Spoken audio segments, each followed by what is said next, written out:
আসসালামু আলাইকুম প্রিয় শিক্ষার্থী, মাগুরা আদর্শ কলেজের অনলাইন ক্লাসে তোমাদেরকে স্বাগতম। তোমাদের সাথে আছি আমি মোহাম্মদ বাসিরুল ইসলাম, প্রভাষক, হিসাব বিজ্ঞান বিভাগ, মাগুরা আদর্শ কলেজ, মাগুরা।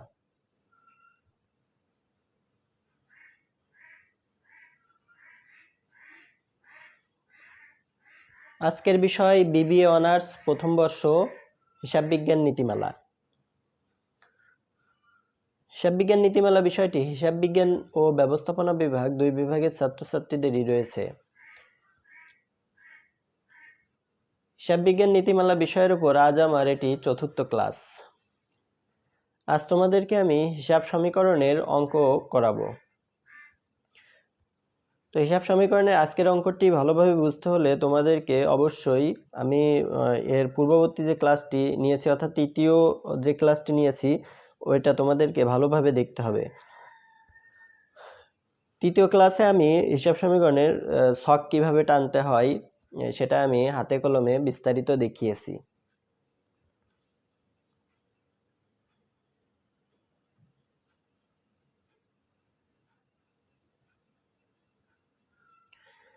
তো প্রিয় শিক্ষার্থীরা, তো এখানে তোমরা স্ক্রিনে একটি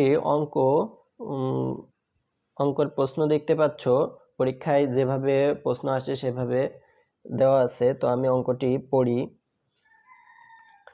Show the effects of accounting equation from the following transaction of Mr. Tanim. তো অঙ্কটি হিসাব সমীকরণের অঙ্ক মূলত করতে হলে তোমাদেরকে প্রথমেই হিসাবের ডেবিট ক্রেডিট নির্ণয় করে নিতে হবে। হিসাবের ডেবিট ক্রেডিটটা একটি খসড়াতে তোমরা করতে পারো, রাপ আকারে। তো এটি রাপ করতে হবে এই কারণে যে তোমাদেরকে অবশ্যই হিসাব সমীকরণের মূল যে কাজটি, যে সম্পদ এবং দায় পাশে কতগুলো কলাম হবে সেটি নির্ণয় করে নেওয়া। তোমরা যদি খুব ভালোভাবে কলামগুলো নির্ণয় করে নিতে পারো তাহলে আশা করি তোমাদের এই অঙ্কে আর কোনো সমস্যা থাকবে না। তো আমরা পড়ি, জুলাই 1 মিস্টার তানিম স্টার্টস এ বিজনেস ইনভেস্টিং টাকা 15 লাখ, অর্থাৎ 15 লাখ। তো মিস্টার তানিম একটি ব্যবসায়ী ইনভেস্ট করছে অর্থাৎ বিনিয়োগ করেছে 15 লাখ টাকা ব্যবসা শুরু করার জন্য। তো যেহেতু মিস্টার তানিম ব্যবসাটা শুরু করছে এজন্য ক্যাশ ডেবিট, ক্যাপিটাল ক্রেডিট। তোমরা হিসাবগুলো খসড়া আকারে লিখে নিতে পারো। তোমাদেরকে অবশ্যই খাতা কলম নিয়ে বসতে হবে এই ক্লাসটি করার জন্য। এই যে July 1 cash debit, capital credit, এভাবে তোমরা একটি পৃষ্ঠায় পরীক্ষার সময় একটি পৃষ্ঠায় রাপ করে নিতে পারো 15 লাখ টাকা। 5 তারিখ পারচেসড ইকুইপমেন্ট অফ ক্যাশ টাকা 7 লাখ, অর্থাৎ ইকুইপমেন্ট ক্রয় করছে নগদে 7 লাখ টাকার ইকুইপমেন্ট। তো এখানে ইকুইপমেন্ট সম্পদ, স্থায়ী সম্পদ। ইকুইপমেন্ট মানে সম্পদ বৃদ্ধি পাচ্ছে যেহেতু, এজন্য ইকুইপমেন্ট ডেবিট। অপরদিকে আমার নগদ টাকা কমে যাচ্ছে অর্থাৎ ক্যাশ ক্রেডিট। এই যে জুলাইয়ের 5 তারিখ খেয়াল করো স্ক্রিনে, জুলাইয়ের 5 নম্বরটা খেয়াল করো, equipment debit, cash credit 7 lakh টাকা। এরপর জুলাইয়ের 8 সাপ্লাইজ পারচেস অন ক্রেডিট টাকা 1,50,000। তো সাপ্লাইজ ক্রয়, পারচেস অর্থ ক্রয়, অন ক্রেডিট অর্থ বাকিতে, অর্থাৎ সাপ্লাইজ বাকিতে ক্রয়। তো যেহেতু সাপ্লাইজ সম্পদ ক্রয় করা হয়েছে এই জন্য সাপ্লাইজ ডেবিট, আর এখানে বাকিতে ক্রয় করা হয়েছে, বাকিতে ক্রয় করার কারণে অ্যাকাউন্টস পেবেল ক্রেডিট। 8 জুলাই খেয়াল করো, supplies debit, accounts payable credit.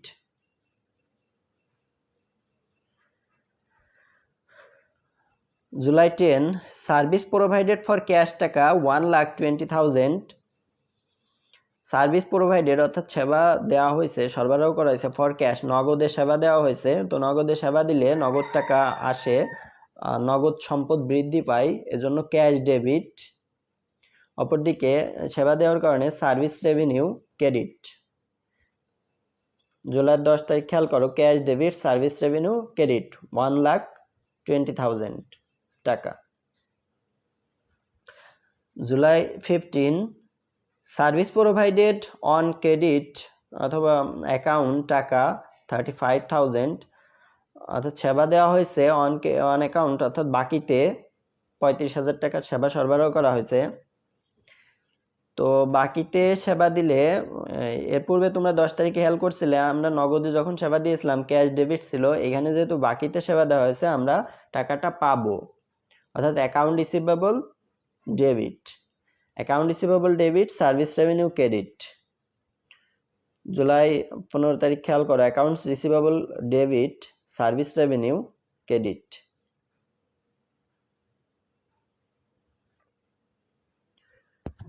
July 20 rent paid in cash টাকা 15,000 অ্যান্ড স্যালারি টাকা 25,000। তো এখানে ভাড়া প্রদান করা হয়েছে নগদে 15,000 টাকা এবং বেতন 25,000 টাকা প্রদান করা হয়েছে নগদে। তো এটার জন্য আমরা দুটি জাবেদা করতে পারি, যেহেতু ভাড়া বাবদ নগদ টাকা চলে যাচ্ছে 15,000 টাকা, এই জন্য rent expense debit cash credit, অপরদিকে স্যালারি বাবদ 25,000 টাকা চলে যাচ্ছে salary expense debit cash credit. তোমরা 20 তারিখ লক্ষ্য করলে দেখবে rent expense debit cash credit, salary expense debit cash credit. এরপর জুলাই 24 অর্থাৎ জুলাই 24 তারিখ cash paid two accounts payable টাকা 50,000, অর্থাৎ পাওনাদারকে নগদ পরিশোধ 50,000 টাকা, আমাদের নগদ টাকা চলে যাচ্ছে, পাওনাদারকে পরিশোধ করা হচ্ছে। এর পূর্বে পাওনাদার ক্রেডিট ছিল, অর্থাৎ এখন যেহেতু পাওনাদার কমে যাচ্ছে এজন্য পাওনাদারকে ডেবিট করতে হবে। Accounts payable debit cash credit. July 24 খেয়াল করো স্ক্রিনে 24 নম্বরটা accounts payable debit cash credit. July 27 cash received from accounts receivable টাকা 15,000, অর্থাৎ এখানে আমরা অ্যাকাউন্ট রিসিভেবলের কাছ থেকে নগদ টাকা পাচ্ছি, আমাদের অ্যাকাউন্ট রিসিভেবল কমে যাচ্ছে, অপরদিকে নগদ টাকা বাড়ছে। Cash debit account receivable credit. 27 তারিখ খেয়াল করো cash debit account receivable credit. July 30 cash withdrawn by the owner টাকা 50,000, নগদ উত্তোলন মালিক কর্তৃক নগদ উত্তোলন 50,000 টাকা। মালিক যেহেতু কারবার থেকে টাকা নিয়ে যাচ্ছে এজন্য ড্রয়িং ডেবিট, আর ক্যাশ টাকা নিচ্ছে এজন্য ক্যাশ ক্রেডিট। জানুয়ারি 30 ড্রয়িংস ডেবিট ক্যাশ ক্রেডিট। এখানে রিকোয়ার্ডে বলছে prepare a tabular analysis of transaction to prove accounting equation. তো প্রিয় শিক্ষার্থীরা, আমরা এই হিসাবের খসড়াটা অর্থাৎ এই ড্রাফটটা করলাম, হিসাবের যে ডেবিট ক্রেডিটটা আমরা নির্ণয় করলাম, এটা নির্ণয় করার মূল উদ্দেশ্য আছে হিসাব সমীকরণের যে অঙ্কটি করব তার অ্যাসেট পাশে এবং লায়াবিলিটিসের পাশে কয়টা করে কলাম হবে। আমাদের মূল উদ্দেশ্যই হচ্ছে এই কলামটা নির্ণয় করা। আমরা যদি কলামটা নির্ণয় করতে পারি তাহলে অঙ্কটা একদমই সহজ হয়ে যাবে। তো প্রিয় শিক্ষার্থীরা, চলো আমরা দেখি এখানে কয়টি সম্পদের পাশে কয়টি কলাম হবে, দায় এবং মালিকানা সত্ত্বের পাশে কয়টি কলাম হবে। এখানে তোমরা খেয়াল করলে দেখতে পাবে ক্যাশ সম্পদ, ক্যাশের জন্য সম্পদ পাশে অর্থাৎ অ্যাসেট পাশে একটা কলাম হবে,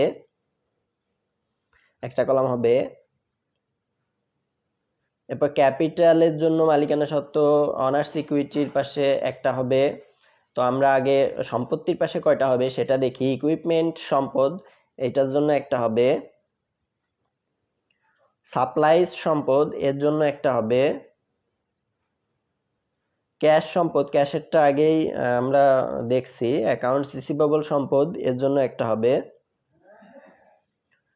সার্ভিস রেভিনিউ তো আয়টা মূলত মালিকানা সত্ত্বের সঙ্গে যোগ হয়। রেন্ট এক্সপেন্স, খরচ, যাবতীয় খরচগুলো মালিকানা সত্ত্ব থেকে বাদ যায়, অনার্স ইকুইটি থেকে বাদ যায়। ক্যাশ সম্পদ, স্যালারি এক্সপেন্স যাবতীয় খরচগুলো মালিকানা সত্ত্ব থেকে বাদ যায়, অর্থাৎ অনার্স ইকুইটির মধ্যে যে 4টি উপাদান ইফেক্ট করে সেটা হচ্ছে যে ক্যাপিটালের সঙ্গে রেভিনিউ যোগ, তার থেকে এক্সপেন্স, যাবতীয় যে এক্সপেন্স আছে সেগুলো বাদ যাবে এবং ড্রয়িং বাদ যাবে। অ্যাকাউন্টস পেবেল এর ক্যাশ, অ্যাকাউন্টস পেবেল হচ্ছে দায়, ক্যাশ সম্পদ, ক্যাশ অ্যাকাউন্ট রিসিভেবল দুটোই সম্পদ, ড্রয়িং উত্তোলন ক্যাশ সম্পদ। তো আমরা দেখি যে আমরা সম্পদ পাশে কয়টি কলাম পেলাম, ক্যাশ একটা, ইকুইপমেন্ট একটা, সাপ্লাইস একটা, আর অ্যাকাউন্ট রিসিভেবল একটা, অর্থাৎ 1 2 cash, equipment, supplies, account receivable, মোট 4টা। এখানে নাম্বার আমি আগে থেকেই নাম্বার দিয়ে দিয়েছি, তোমরা খেয়াল করো। তার উপর আমি কিছু টিক চিহ্ন মার্কিং করছি, 1টা 2টো 3টে 4টা। সম্পদ পাশে 4টা হবে, অপরদিকে দায় ও মালিকানা সত্ত্বের পাশে ক্যাপিটালে একটা, অ্যাকাউন্টস পেবেল নামে একটা, অর্থাৎ মোট 2টা। অর্থাৎ সম্পদ পাশে আমরা পেলাম 4টা এবং দায় ও মালিকানা সত্ত্বের পাশে পেলাম 2টা, মোট 6টি কলাম। তাহলে প্রিয় শিক্ষার্থীরা, আমরা হিসাব সমীকরণের যে ছকটি সেটি এখন প্রস্তুত করব।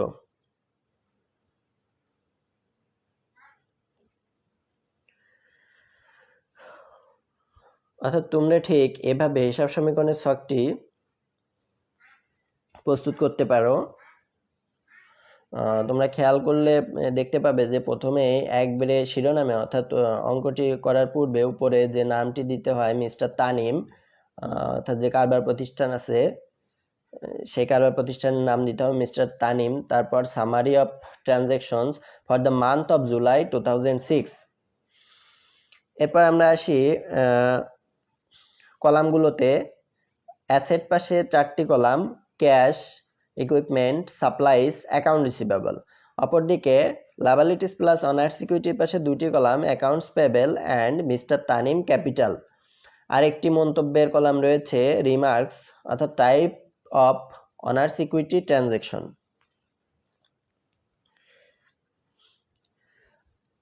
আর আমাদের সারি করতে হবে, আমাদের যতগুলো লেনদেন আছে অর্থাৎ যতগুলো ট্রানজাকশন আছে ততগুলো সারি করতে হবে। তো আমরা দেখি আমাদের কতগুলো ট্রানজাকশন আছে এখানে। 1 1 2 3 4 5 6 7 8 9 10। আমাদের এখানে 10টি ট্রানজাকশন আছে। 10টি ট্রানজাকশনের জন্য আমরা 10টি সারি করব। তো এখানেও ঠিক সেই 10টি সারি করা হয়েছে। তো প্রথমে আমরা জুলাইয়ের 1 তারিখে দেখি, 2006 জুলাইয়ের 1 দেখি। জুলাইয়ের 1 তারিখে আমরা যে হিসাবের যে ডেবিট ক্রেডিটটা নির্ণয় করেছিলাম সেটা হচ্ছে ক্যাশ ডেবিট ক্যাপিটাল ক্রেডিট, অর্থাৎ ক্যাশ যেহেতু ডেবিট, ক্যাশে 15 লাখ টাকা যোগ ক্যাপিটালে 15 লাখ টাকা যোগ। আমরা জুলাইয়ের 1 তারিখ দেখি, ক্যাশে 15 লাখ টাকা যোগ, অপরদিকে ক্যাপিটালে 15 লাখ টাকা যোগ। এর রিমার্কসের কলামে অবশ্যই এর একটা মন্তব্য লিখতে হবে, রিমার্কস দিতে হবে, সেটা হচ্ছে ইনভেস্টমেন্ট। এর পরবর্তী তারিখ আমরা 5 তারিখ দেখি, কি ছিল, equipment debit cash credit, equipment debit cash credit. অর্থাৎ ইকুইপমেন্ট সম্পদ একদিকে বৃদ্ধি পাচ্ছে, অপরদিকে ক্যাশ সম্পদ অপরদিকে হ্রাস পাচ্ছে। অর্থাৎ ইকুইপমেন্টে যোগ হবে 7 লাখ টাকা, ক্যাশের থেকে মাইনাস যাবে 7 লাখ টাকা। জুলাইয়ের 5 তারিখ তোমরা খেয়াল করো, জুলাইয়ের 5 তারিখ ক্যাশের থেকে মাইনাস যাবে 7 লাখ টাকা, অপরদিকে ইকুইপমেন্টে যোগ হবে 7 লাখ টাকা।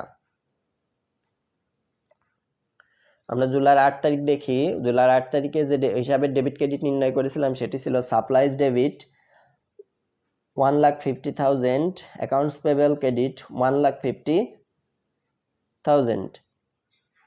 তো এখানে সাপ্লাইজ একদিকে সম্পদ বৃদ্ধি পাচ্ছে, অপরদিকে অ্যাকাউন্টস পেবেল নামক যে দায় সেটি বৃদ্ধি পাচ্ছে। তো দুটি যোগ হবে। তো সাপ্লাইজ 8 তারিখ সাপ্লাইজ 1,50,000 টাকা যোগ অ্যাকাউন্টস পেবেল 1,50,000 টাকা যোগ। আমরা 10 তারিখে যাই, 10 তারিখ cash debit service revenue credit অর্থাৎ ক্যাশ সম্পদ 1,20,000 টাকা বৃদ্ধি পাচ্ছে, অপরদিকে সার্ভিস রেভিনিউ অর্থাৎ আয় হচ্ছে 1,20,000। আমি আগেই বলছি যে আয়, ব্যয় এবং উত্তোলন অর্থাৎ রেভিনিউ, এক্সপেন্স, ড্রয়িং, এই তিনটি উপাদান যদি থাকে সেগুলো ক্যাপিটালের সঙ্গে যোগ বিয়োগ হবে। তো যেহেতু এখানে আয় হচ্ছে, আয় হইলে যোগ হবে ক্যাপিটালের কলামে। তো 10 তারিখ তোমরা দেখো ক্যাশে 1,20,000 টাকা যোগ, অপরদিকে ক্যাপিটালের সঙ্গে 1,20,000 টাকা যোগ।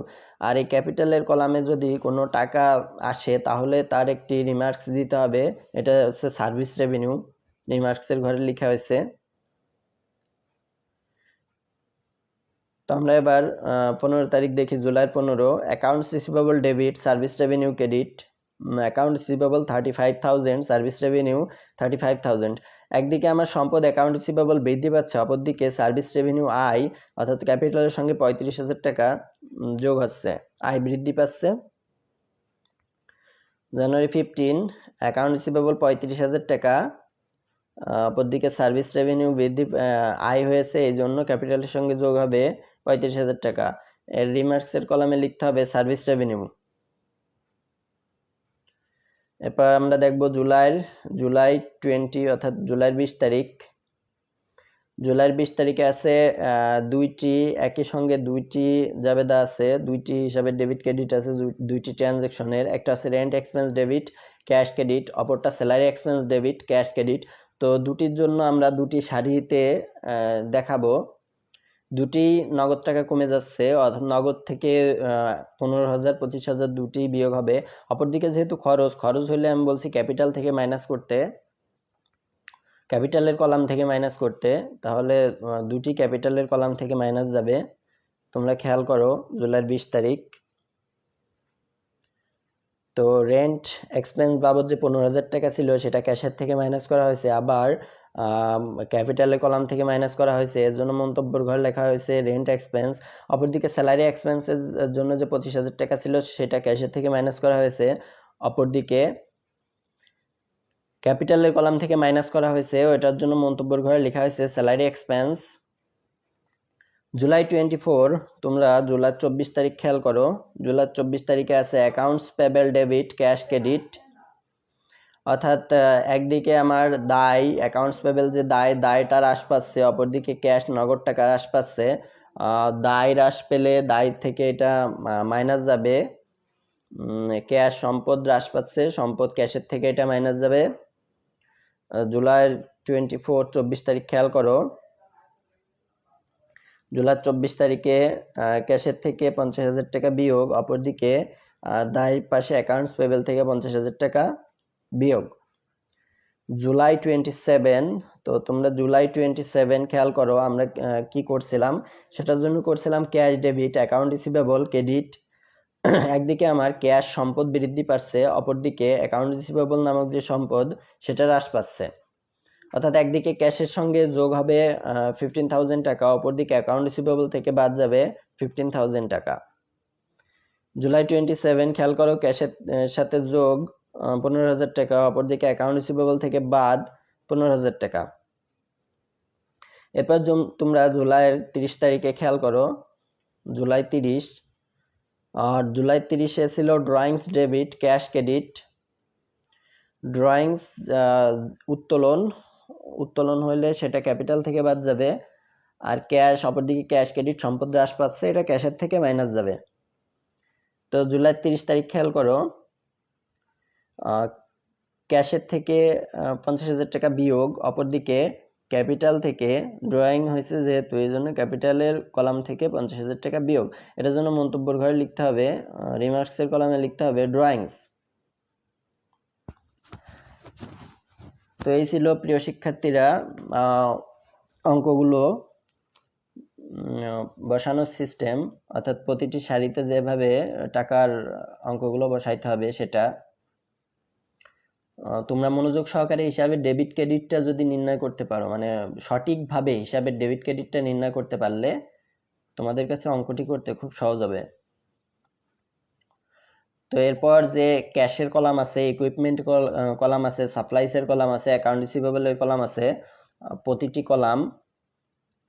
কলামের যে টাকাগুলো আছে সেগুলো টোটাল, এই টোটালের ঘরে নিচেই দেখতে পাচ্ছ একটি টোটালের ঘর।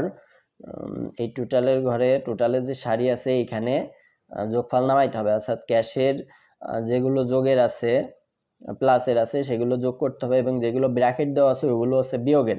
তো বিয়োগের গুলো তোমরা বিয়োগ করবা, যোগের গুলো যোগ করবা, করলে শেষ পর্যন্ত যে ফলাফলটা পাই আমরা, এটা হচ্ছে 7,95,000 টাকা।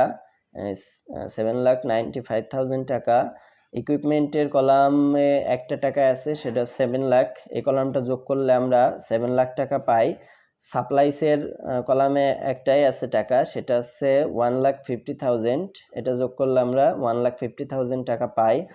অ্যাকাউন্ট রিসিভেবলের কলামে কিছু টাকা আছে, এগুলো যোগ বিয়োগ করলে আমরা পাবো 20,000 টাকা। অপরদিকে লায়াবিলিটিস অ্যান্ড অনার্স ইকুইটির যে দুটি কলাম আছে সেই দুটো যোগ করলে প্রথমে অ্যাকাউন্টস পেবেলের যে ঘর আছে কলাম আছে ওটা যদি আমরা যোগফল নামাই তাহলে 1 লাখ টাকা থাকে, এবং ক্যাপিটালের কলামটা যোগ বিয়োগ করে নামাইলে 15,65,000 টাকা। তো এবার cash, equipment, supplies, account receivable এই চারটি কলামের যোগফলের যে 7,95,000, 7 লাখ, 1,50,000, 20,000, এই চারটি কলামের টাকা যোগ করলে আমরা টোটাল পাই 16,65,000। 16,65,000। অপরদিকে অ্যাকাউন্টস পেবেল এবং মিস্টার তানিম ক্যাপিটাল এই দুটি কলামের ওই নিচে টোটালের ঘর, অর্থাৎ 1 লাখ এবং 15,65,000 টাকা, এই দুটি টাকা যোগ করলে আমরা পাই 16,65,000 টাকা। অর্থাৎ আমরা খেয়াল করলে দেখতে পাবো যে অ্যাসেট এবং লায়াবিলিটিস ও অনার্স ইকুইটির দুই পাশের টাকায় সমান হয়ে যাবে। এভাবে সমান হলে আমাদের অঙ্কটি মিলে যাবে। তো প্রিয় শিক্ষার্থীরা, আজকে যে অঙ্কটি আমি দেখালাম আশা করি তোমরা বুঝতে পেরেছো। তোমাদের এই ভিডিওটি অবশ্যই এই আমাদের যে আদর্শ কলেজ নামে যে গ্রুপটা আছে ফেসবুক গ্রুপ, ওইখানে থেকে যাবে। তোমরা মনোযোগ সহকারে খাতা কলম নিয়ে বসে বারবার এটি প্র্যাকটিস করবে। বারবার প্র্যাকটিস করলে তোমরা খুব ভালোভাবে অঙ্কটি বুঝতে পারবে।